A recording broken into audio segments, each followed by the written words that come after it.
But the main reason we're doing these is step stools for like in your kitchen, for cabinets and whatever. And there's nothing new about them. Okay, here's what we drew. What we're going to look at doing is we've got the first level here, and we're going to do this as one section, then we're going to do the other section. And if you notice, we've got drawn in here this post. What we want is something that when you go up these, you can put your hand on and hold on to, just stability. Plus, it makes it easier to move so you don't have to bend over and pick it up.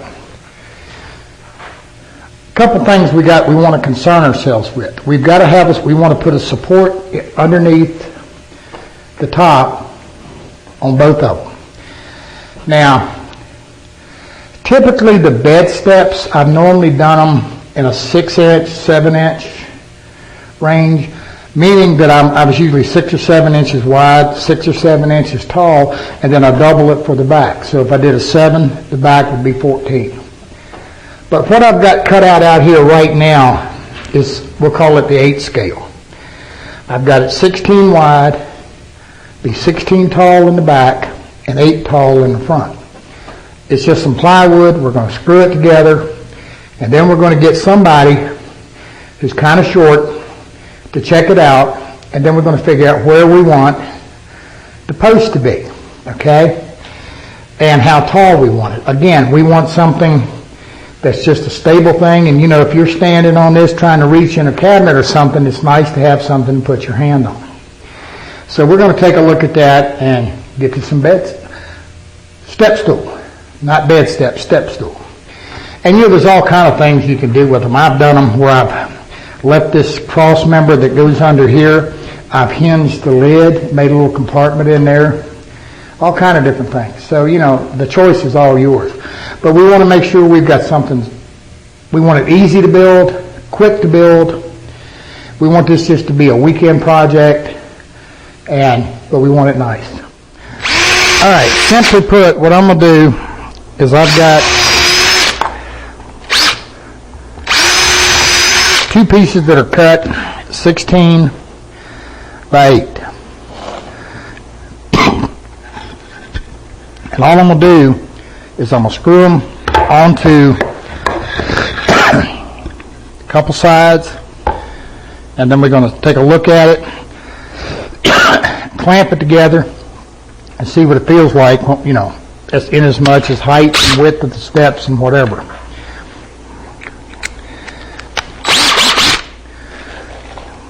That's the only good thing, that's the nice thing about building cabinets, you wind up with some mock-up material left over.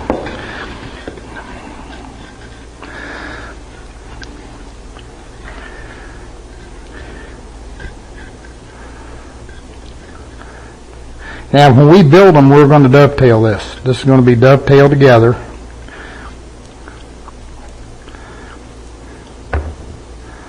I should have clamped this, but the reason I'm screwing it together is, instead of just stapling it or something, is just because I want to be able to take it apart. And besides, if I decide it's too... The only thing really concerning me is if the 8 inches is just too big.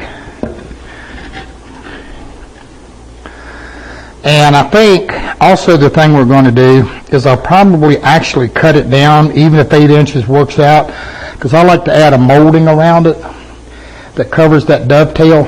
I like the dovetails to show through the top, but I don't like to see the pins and stuff I don't like to see the tails on the sides.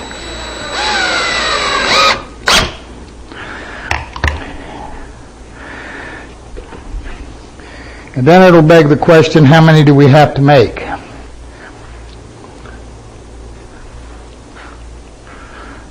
There it is.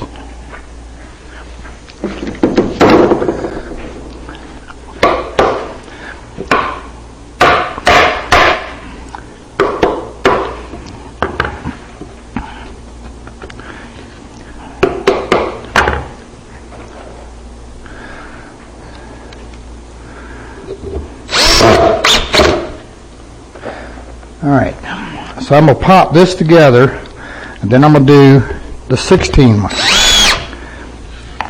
And which will stand, the 16-inch one's going to stand in here, right behind it.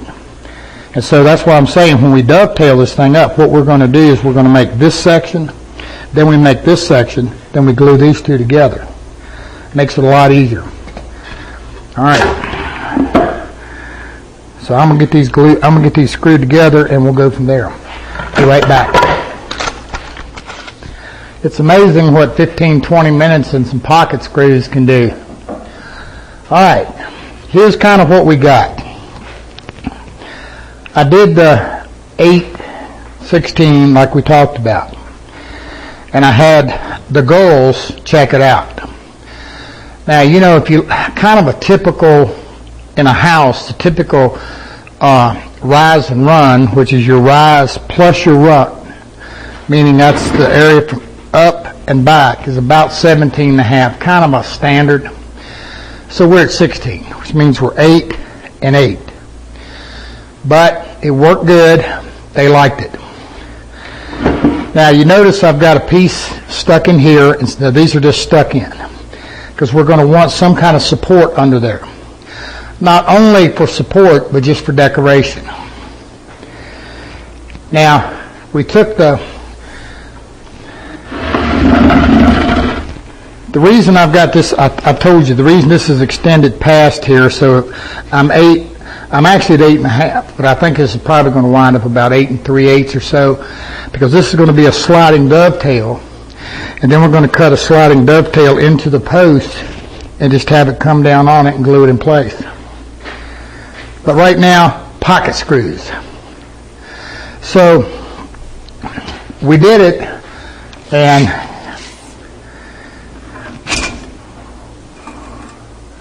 we're at about 51 inches. I think Bill Whalen actually made one at home, and I think Bill told me he came in about 54. A couple things that you want to look at and you need to think about. Crystal made the comment that I've got the post on the left side and she's right-handed. Well, think about that a minute. If you're climbing up here and you're grabbing a hold to something, you're going to want to be using whatever hand you are. You know, it's going to be more cumbersome if you're holding with your right, reaching with your left. Well, for me it is. But in either case, it's whatever you want to do. You can put it either side. Now, Bill did one, and he put 2 posts on it. You can do that. I think 1 is sufficient. So that's what we're going to go with. Now, I mentioned to you that one of the things I want to do when we actually build this is I want to come around it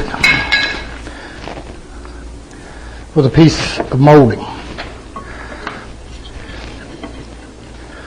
I think that gives it a lot nicer look. I like the overhang. I like the shadow line under here. Okay. Why not just make your step and round the edges? Because you're going to be dovetailing it. You could make, she's asking me why not just make the step and route the edge. Because you want to be able to come around here and cover these dovetails on the end. You could route the front, but you're not going to be able to route the end because of the pins and tails. Now, one of the things on a set of steps is you typically don't want to glue a molding onto the front of something. It's just simply because it's overhanging here, and as you step on this, pressure could cause it to break. Well, if you look at our molding, this molding is only 5/8 of an inch wide, number 1. Number 2, the molding is 7/8 tall, or thereabouts. So that's going to cover a 3/4 inch piece of wood. So we're going to have a nice transition here. The other thing is, now this is my signature bit. If you notice, we've got a rounded top. We do not want to put a molding on here that would have a sharp point or sharp end to it. In other words, we wouldn't want a molding on here that had something like this, where this edge is sharp, because that's going to give you a fulcrum point. But when it's rounded like this, number 1, rounded, you're just not going to be stepping on it. Number 2, with the modern day adhesives, I mean, this is a flat grain to a flat grain. When we put it together, it's not coming off there. And again, you're not that far out, so you don't have that fulcrum point. All I'm going to tell you is this. I don't know how many bed stairs I've made, and we've never had an issue with one yet. So when we come back on this edge, what we'll be doing is we'll just be coming back right to this point right here. We're not going to run all the way back. See what I'm saying? We're just going to stop there. Now, what we got to look at now is how we're going to design it. This is our basic. We can do a simple arch in here. And here's something else. You don't want this setting on this full base. If there's any unlevelness in the floor whatsoever, it's going to pick up on it and it's going to rock a little bit. We could do that. And we can come up here, carry that same arc throughout. We could dress it up a little bit, and do something a little fancier if we want it. Crystal's saying too much. I kind of agree. The simpler you keep it, the better they do. Now, the other thing you're going to want to do is, whatever how you do it, you want all of your edges and everything. We want to do a slight round over, ease them edges. Now, in the back of this, I want a piece that's going to come in here. I want something in the back. Do I need it? I don't know. I don't know that I do, but I usually do that. And when I do, I'll actually shorten this up a little bit so that I create a foot right here. And then comes the question of how we're going to attach all of this. Well, what I'm going to do, just because I like seeing exposed joinery, is I think what we'll do is we'll come in here and we're going to hand cut and we're going to put a dovetail right here. And let it set into that side right there. Either that, or you could cheat. I'm getting these weird looks. Either that, I'm going to have this part showing through the top, but I'm going to hide that part. All right. Now, but I haven't decided, because I tell you what, I'm real tempted on this. Again, keeping it simple. I'm real tempted to come in there and either throw a little domino tenon or a small biscuit, just something to tie it together. And if I need to, I could come in the back behind there and put a little corner glue block. Keep it simple. I could also come in here with a couple trim head screws, throw a little square peg in it, trim it off, quick, fast, easy, down and dirty. But see, this is going to be a flat grain to a flat grain glue here. So again, we're adding a tremendous amount of strength. So that means to prep our wood, I'm going to want 16 inches tall. And I'm debating right now whether I cut this back to add the molding. No, it's going to be fine. So I'm going to go 16 tall there, 8 wide. Over here, 8 by 8. Then our stretcher or our treads are going to be 16 by 8 as well. Except for this one, and this one has got to be. We're going to do it at 8.5, and that's going to be whichever side you decide you want to put your post on. We may have to trim that when it's all said and done, and once we do the sliding dovetail, but we'll figure that out once we get into actually doing it. Then the other thing I'm going to do, it's most people know I like pencil post beds, and I've cut a few, and that's where we actually make the post into an octagonal. So what I'm going to do is we're going to taper this post into an octagon, I told you I can't draw nothing.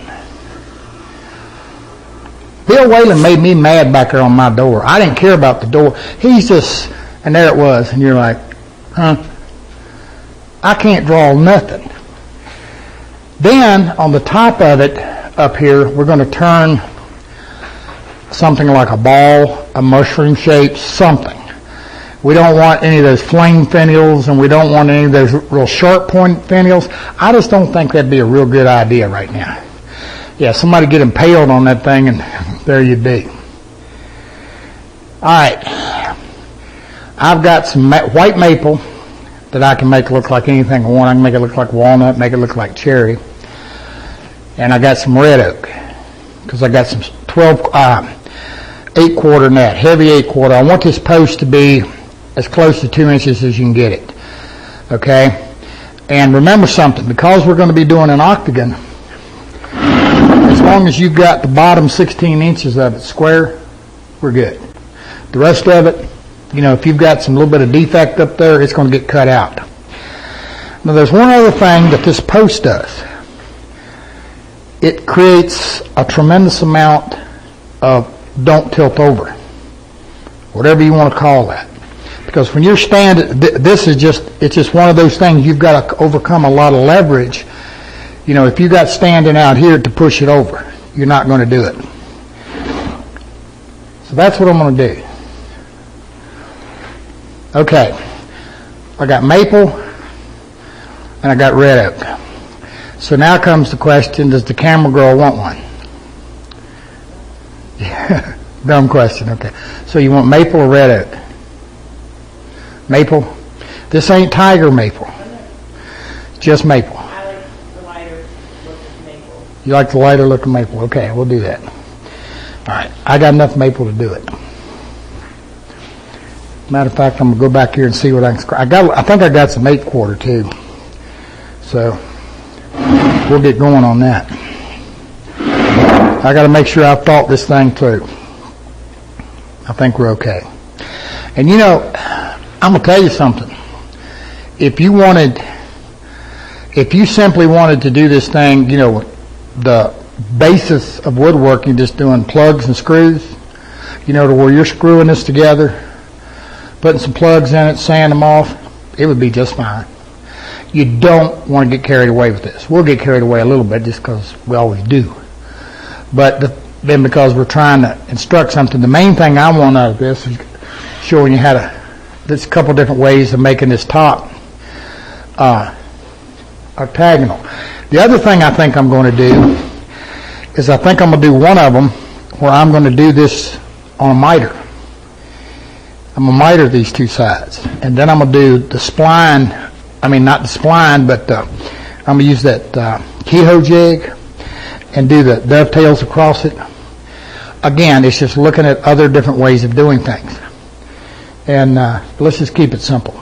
All right? Again, we want this to be quick, easy, and just a fun project. Now, I'm going to tell you, these things sell well. Now, this is the first time I've ever done one with the post. Normally, it's just the little stairs or whatever. But we're going to see how it does. And again, I just think it's a neat little project, quick and easy. Now, we've kind of been working along a little bit. So we had something so you could kind of get a good idea of what we were doing. And if I can get Crystal to focus over here. Now this one, I've tapered just 4 sides on what will be our handle. And if you look, what we're doing, again, this goes on in a sliding dovetail. Right here. And we're going to show you how we did that just in a second. And of course, top and bottom's dovetailed in. We're going to show you that too. But you notice on both of these, I've already gone ahead and glued the sides together. But when we do our dovetails, I wanted to do them separate. Now, again, as I always do, I did these with my jig. But at the 8 inches, I didn't come out spaced perfectly because of the fixed spacing on the jig. So I improvised a little bit. No big deal. I'm going to show you how I did that. Then we're going to look at tapering the post and getting the other 4 sides on it. Come up with some type of a finial for the top. We got to get our cross braces in. And we're going to cut an arc in the side. And like I told you in the last show on these, that one of the things I wanted is I wanted you to be able to knock them out pretty quick, pretty easy, without a lot of issues. And we talked about doing a dovetail here in the front with a divider. I think we're just going to simply bring it in, take a couple screws in, put a peg in it. It's all we need, and get them done.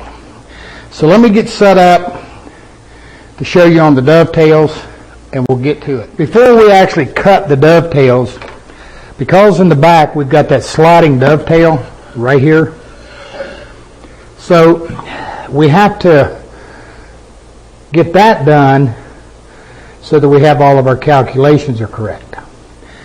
Now what I did, I actually did mine 3/8 of an inch deep.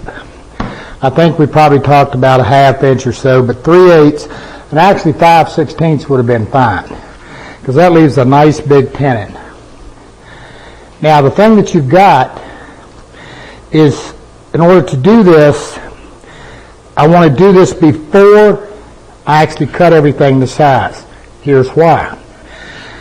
When I dovetail this, this is going to be protruding out, in my case, on the left side, in the back. You know, if you want to put it on the right side, that's purely your choice. But I need to make sure that my distance from this corner, right here, where the sliding dovetail starts, to here is the width of my stairs. In this case, 8 inches. So if I'm doing 3/8 here, this piece needs to be 8 3/8. My router bit, my dovetail bit, needs to be set at 3/8 of an inch in height. Now, when I did the post, one of the things that I did, and I mentioned this, is I have a 5/8 of an inch offset. Now the reason for that is so that when it goes down, if we can look over here, Crystal, you see where I'm setting out here, this reveal? That's because we're going to put that molding on here, and we want that molding to be able to butt into that and gives us nice clean transition. I either want to do that or I want to carry this leg fully flush. I elected to leave this reveal because I wanted to bring the post over so that I left as much step room as possible. Now, in order to cut this, again, with my router bit set 3/8 in height, all I did was took a 5/8 of an inch shim or scrap and set it between the fence and the edge of the blade. Then I simply ran it. Now in this case I had it on the outside, as you can see, but it was the same difference. Now the other thing I did, which I don't have here, is I made a pre-cut using, I think this is a 3/8, using 3/8, just a spiral cut bit, just something to take the worst of the material out of there. You don't have to do that, but it saves a little wear and tear on your bit. Now I'm using a 3/4 14-degree dovetail bit. You'll notice that I have a line on my fence right here. That line is 16 inches from the back edge of this bit to here. That way when I run it, I know where to stop. And then I just simply ran it.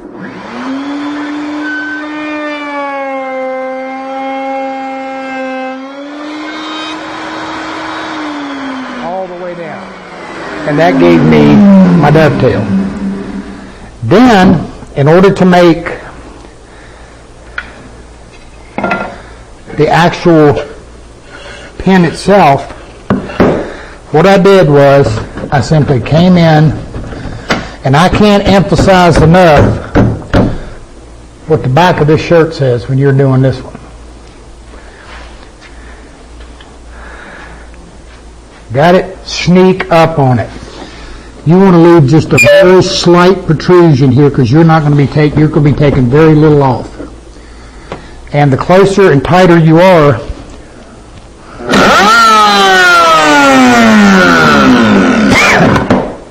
meaning the smallest amount you take off, and then just ease into it until it fits your slot.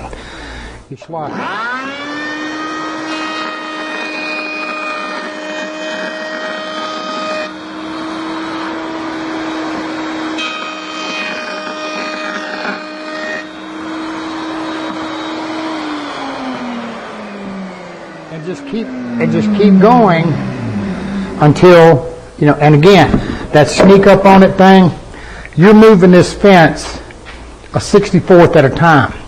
Because every 64th, because you're doing both sides, is going to equate to a 32nd. So just take your time and sneak up on it, and you'll get a good fit. Don't be too tight. Give a little room for some glue relief and for the glue to do its thing. You just want them to slide down all nicely. And if you get a little bit loose, put a little extra glue in there. It'll be all right. Promise. Okay. Now, then what I had to deal with was I had to deal with the fact that my jig did not allow me to fully do the half pin thing like I wanted. Meaning,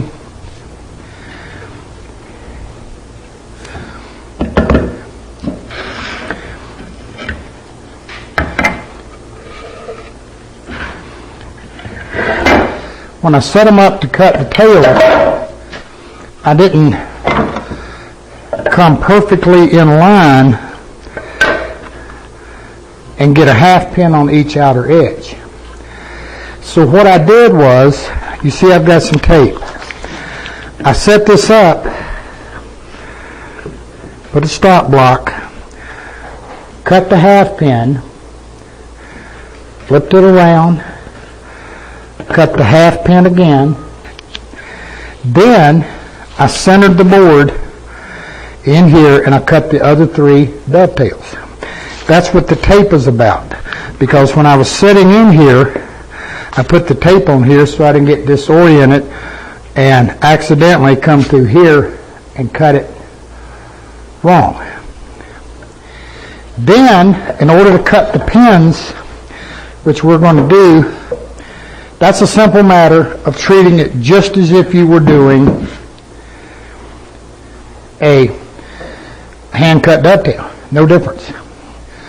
So, by that, what I mean is,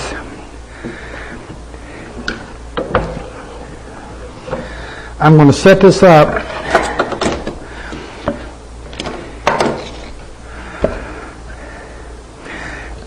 and you notice I'm coming in right here, right at the edge of where my shoulder on my sliding dovetail stops.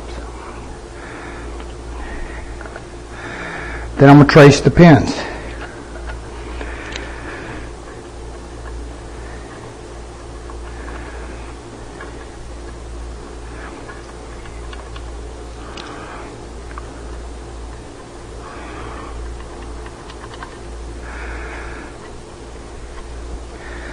Now what I'm going to do is I'm going to get my dovetail jig, my pin jig, and I'm going to set it up and we're going to cut our pins.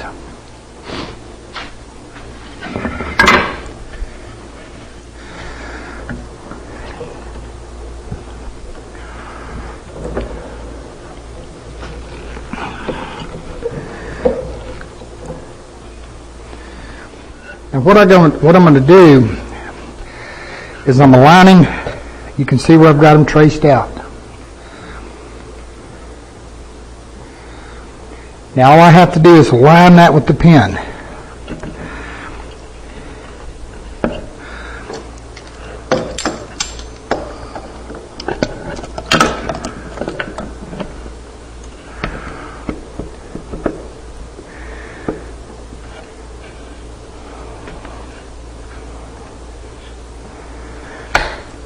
Now, because I'm not evenly spaced, what I'm going to do is I'm going to cut one half pin, then I'm going to come back,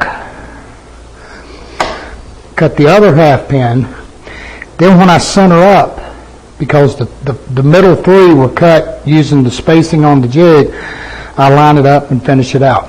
Let's take a look.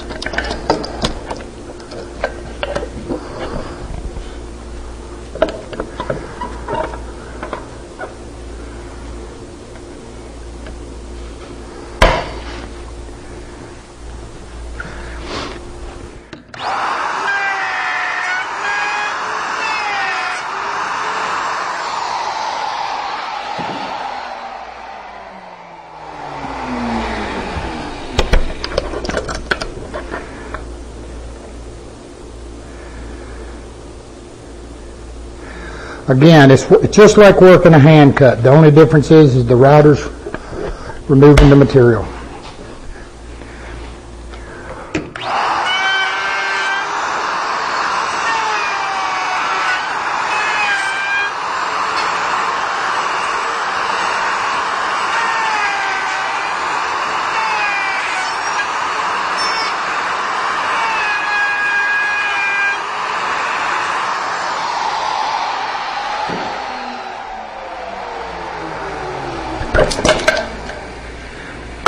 And we now, I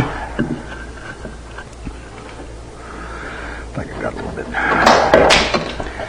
Then this is going to go together.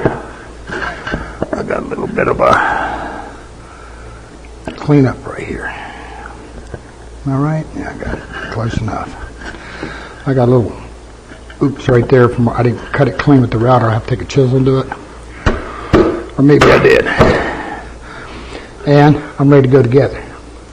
Then this gives me the sliding dovetail out here for the post to come down on. Then I do the same thing on the other side and for the two small ones. And we got it.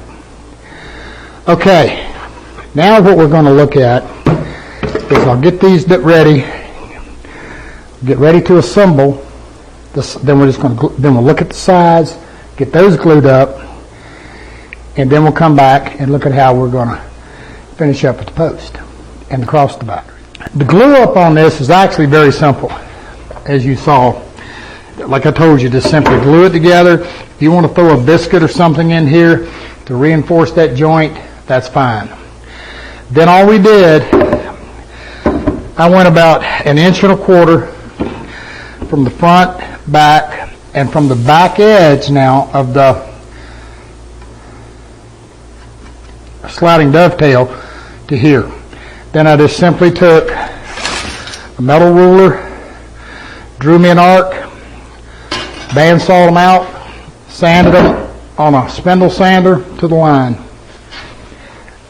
At that point, we're now ready to glue this together.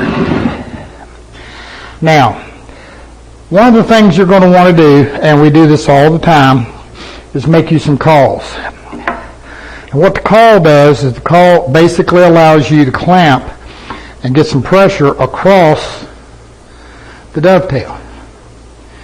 It allows that dovetail to protrude up through a little bit. Now, since you already have this arc in here, that's going to make gluing that a little bit difficult. Simple trick. Take you another piece of scrap, go from foot to foot, clamp up, clamp up, clamp. You got it. No problem. So 2 of these are now ready to glue together. So we'll get them aside. This one is just simple matter now cut the arc and sand it, and it's ready to glue together. So now I want to focus on the post. I don't know how well they're going to sit there, but we'll just turn it upside down. How about that?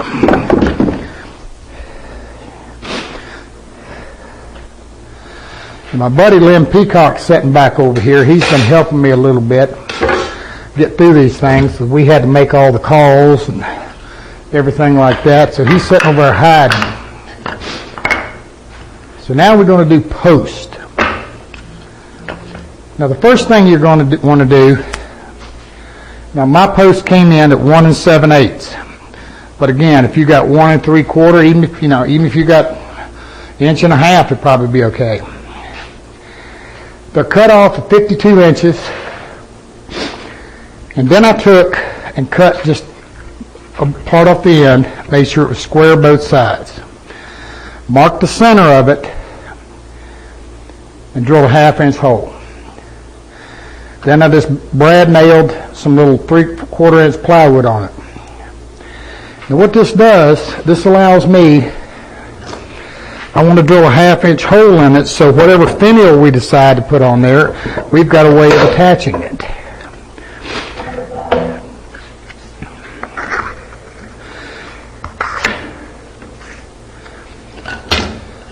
You don't need to go in too deep, about 1 inch, but all you need. But what this does is this acts as a guide to keep you centered and keep you straight.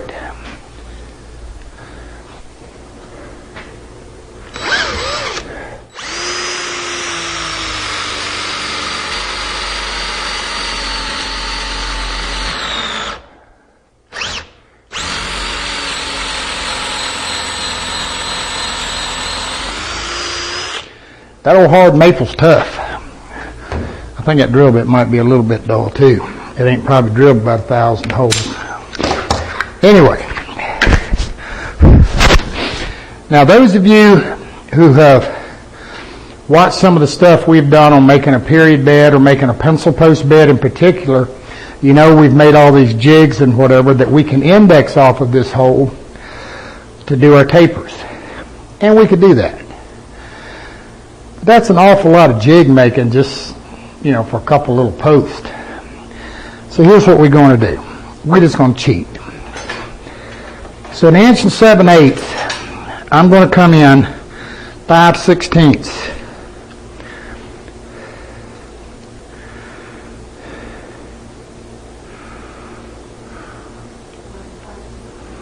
Why 5/16? Because it looked good. If I had 1 3/4 inch, I might take it in 1/4. I just want to get some taper on it.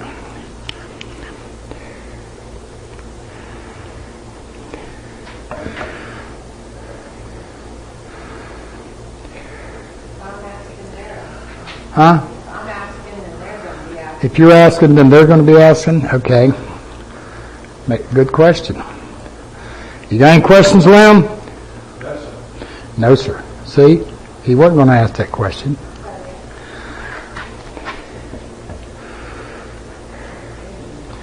Huh? Can't see with your back.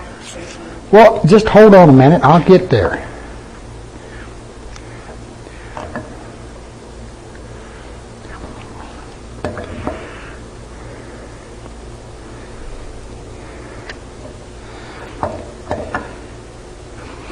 All right.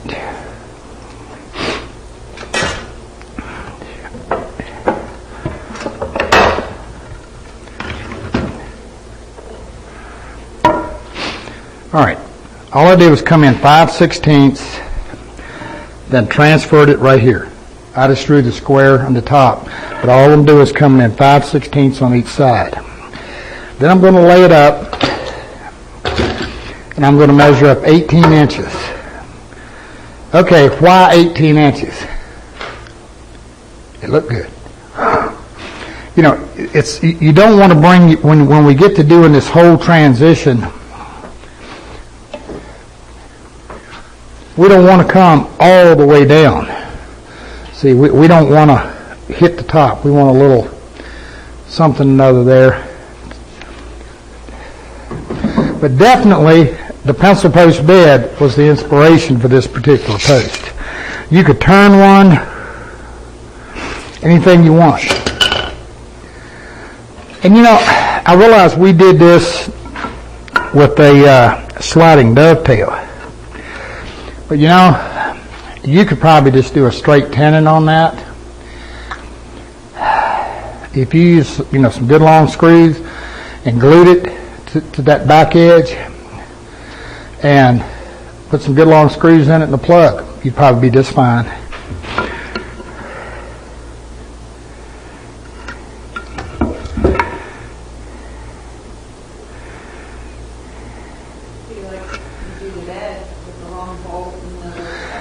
Well, you could use the long bolt like we did the bed, but you kind of got a narrow side there on that, a thin side rather, so getting that bolt embedded in there would be a little bit hard to do.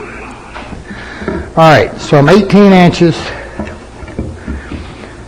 and I got my 5/16 mark. Now all I'm going to do is connect the dots. I'm going to go from this edge to this edge, right here. And draw a taper.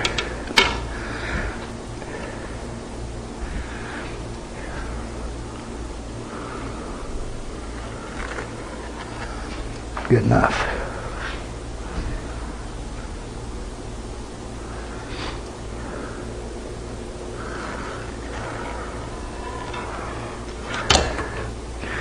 All right, one taper.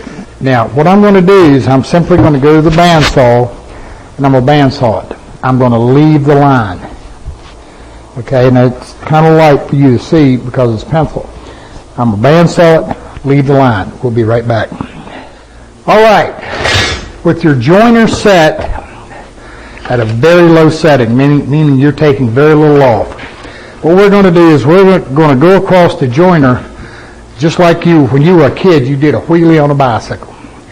You keep this end down, let it come across, and it will create you a nice taper to your line. If you don't have a joiner, you could get on this with a hand plane, random orbit sander, pretty much anything. You've got a very short area here, not hard to work. So you could even do it with a good sharp scraper. So let me run this and we'll get a taper. Now before I get to it, this is something Lynn brought me. He made this for doing kind of what we're doing, big stuff on the joiner. And it's kind of self-explanatory. He made this out of plywood, just laminated it up. And got a little cleat here on the end of it that keeps it that allows it to catch the wood. And it really makes for nice doing on something like this, particularly long wood. You definitely want to use a push block.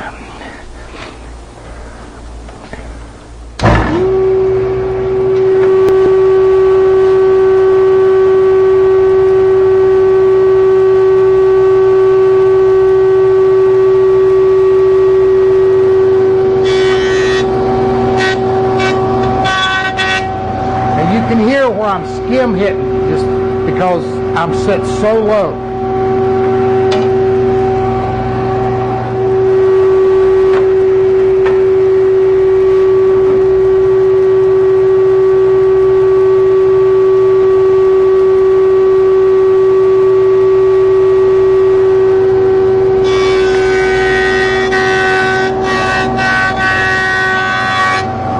And again, the key to it is to keep the pressure on the end feed table. Don't let it come down or you're going to be messing with your post part. See, I've got a little bit, just a little bit here, here, and here. I'll clean up next pass.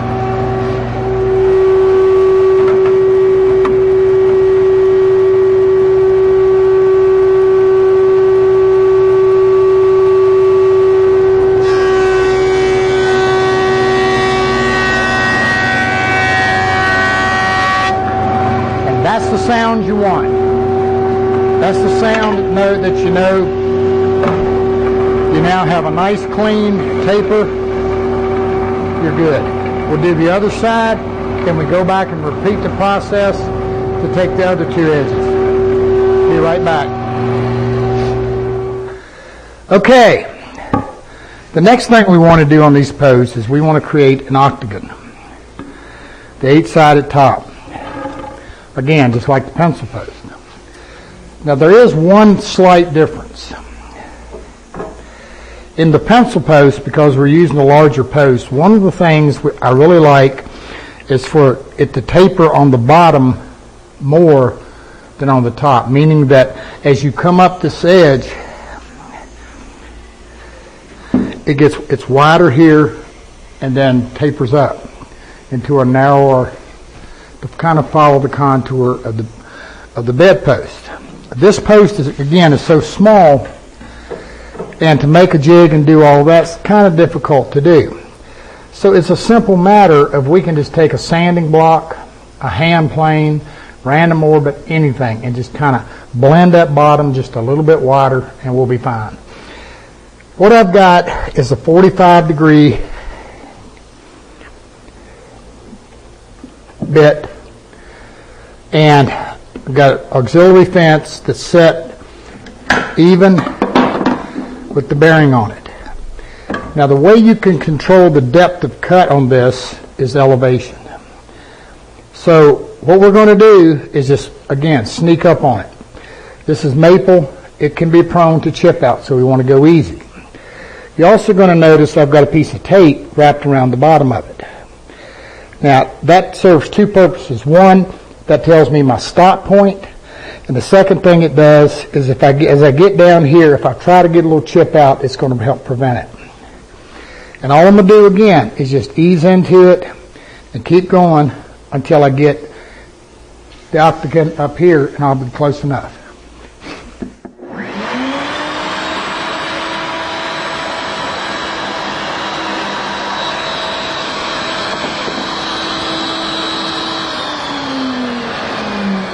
Maybe not quite that light.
Need to make sure my tape's stuck down good. Now, you're going to notice in the back of here I've got a good cutout.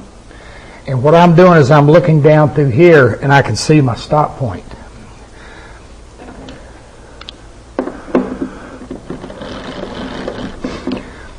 Now, before I forget to mention it, just so you know, when you go to slide this down onto your steps, This is not going to go all the way down because of this arc in here.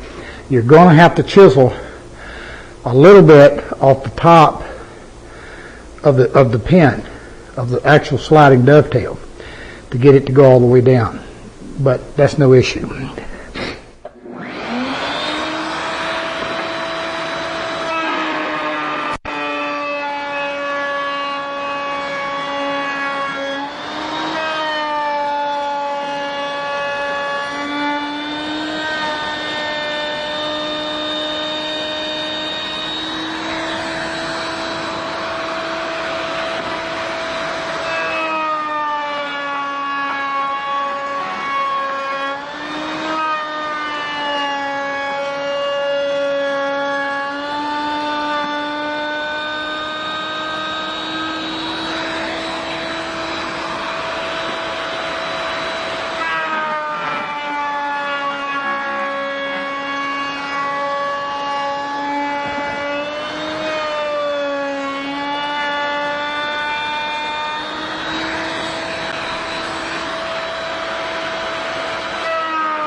Now I kind of kicked that thing into high gear there a little bit and took off a little more than I normally would have, just so we can get on. And then, what I was explaining in your transition here,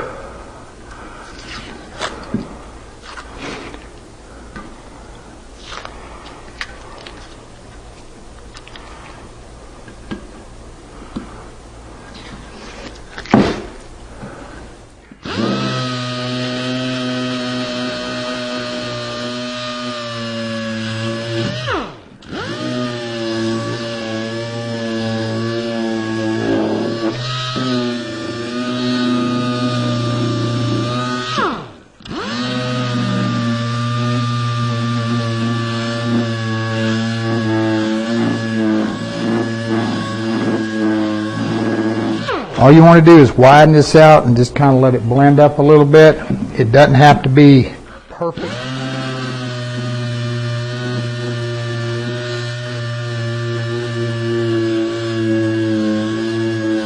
So usually what I do is I'll start with some 80 and I'll put this in a vise or something to hold it.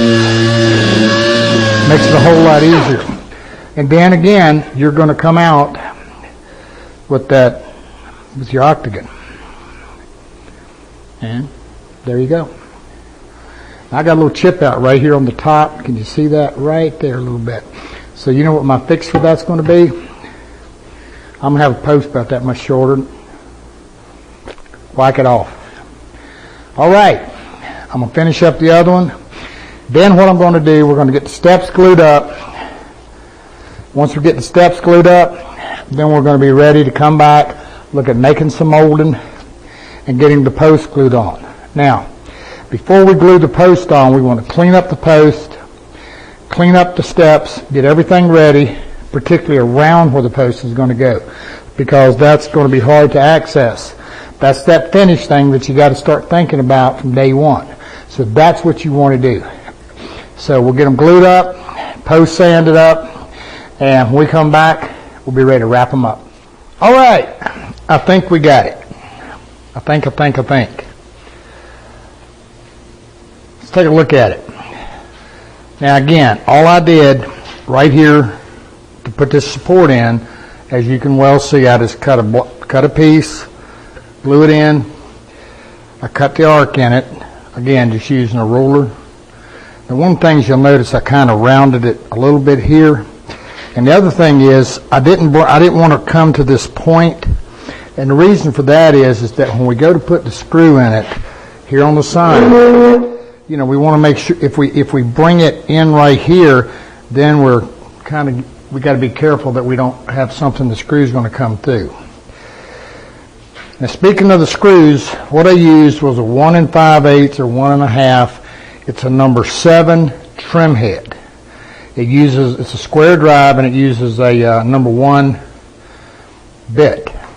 Now, the bit on it, you want to make sure, because you're going to want this countersink in there well, you want to make sure you've got plenty of room here on the end of the bit that it can actually go inside the hole. You want to pre-drill it. The peg that goes in here is 3/16. So you want, and I forget what the head on this is right now, but you just want a bit that's just slightly smaller than the head. Do about a 3/8 inch drill. Then just take a small bit and pre-drill it so the screw goes in good. And you want to get it about 8 3/16 below the surface. Then all I did was I cut me some pegs, 3/16. You notice I did just a little teeny round over on the end. A little glue, drive them in, flush them, sand them off, and you got it. All right. Now this one is now, and I want to show you what I did in the back of it. You see where my support is. It just spans the back here enough just to hold all of this together. It's pretty simple, actually.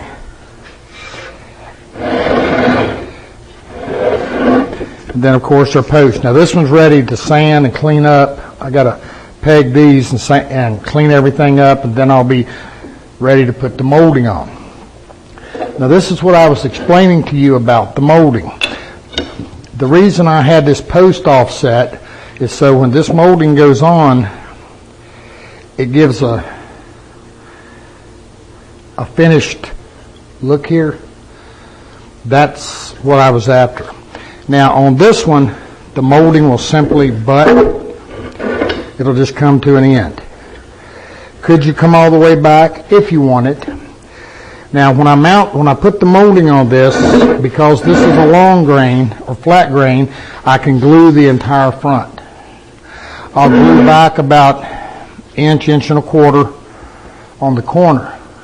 Then this will have 2 or 3 1.5 inch finishing nails in it. And then, as you've seen me do 1,000 times, then I'm going to set each one of those nails with a number 2 square drive. Cut me a little peg, glue it in there, sand it off, and again it all looks like it's put together with wood pegs.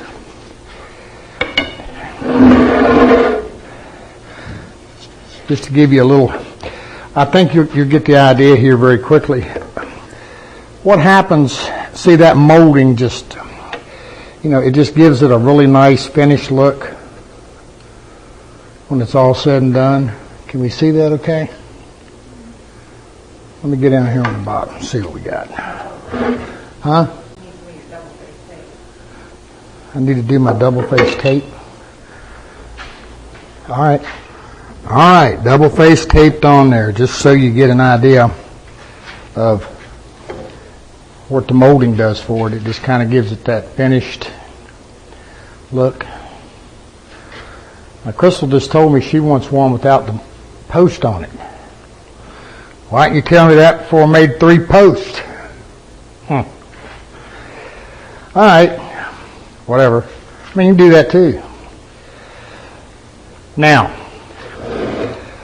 we was talking about that finial on the post. So it ain't been too long back, I did a contemporary bed. And, excuse me, I'm getting glue off my fingers. And it had a round ball on top. And I had a couple. These are 1.5 inches, and they're too small for these posts. But I think the craft stores have them, and if not, you can find them online for 30, 40 cents. I mean, they're not very expensive. But what I did on it, I simply bought some wooden balls. And I made a little flat tab just like this. And then I set the little ball on top of it. Now all of this kind of gets rounded, rounded over, make it look nice. And when you put your hand over it, you got a nice, comfortable grip. Now, you could also do it just with a larger knob. Like I said, these are 1.5 and too small. I think I'm going to try a 1 3/4. But what I did on this one, I just simply sanded the bottom off. And if you look, sometimes you can find just a wooden, what they call a knob and not a ball. It's already got a flat area on it. And it's got a hole in it. So you can just simply put it in a clamp it good on your drill press and drill it, put your 1/2-inch dowel in, glue it in, and you've got, a finial. Now the other thing, if you decide to use the ball, if you look at it closely, you're going to see a little teeny spot on the end of it. And that's where they turned it. And that's going to show you dead center. So again, to drill it isn't difficult. But you do want to put it in a clamp. Don't try to hold it. I ain't going to tell you how I know that, but I know that. Don't try to hold it. Put it in a clamp. Okay? And then it's the sand and clean it up. And do you want it natural? Yours natural? You want it just maple? Well, I don't care. Beggars ain't choosers. Huh? Beggars ain't choosers. Beggars ain't, well, you ain't begging. So I think I'm going to make one cherry and one walnut. Something maybe. Doesn't matter to me. It's maple. It's white. I can do anything. I like the cherry. You like the cherry look? Yeah, okay, I can do that. So, yeah. Little blotch control and some dye and we can make magic. All right. That's pretty much all there is to it. I mean, again, I wanted to keep this really simple and straightforward. And I'm going to say this again, if you don't want to do the sliding dovetail, you don't have to. If you don't want to dovetail the top, you don't have to do that either, okay? And I know I told you guys that I was going to maybe use the keyhole jig and do the spline corner. Well, I kind of got carried away and forgot about it and dovetailed them all, so we'll catch that some other time. But you got a nice little step stool. Again, like Crystal said, post is optional. So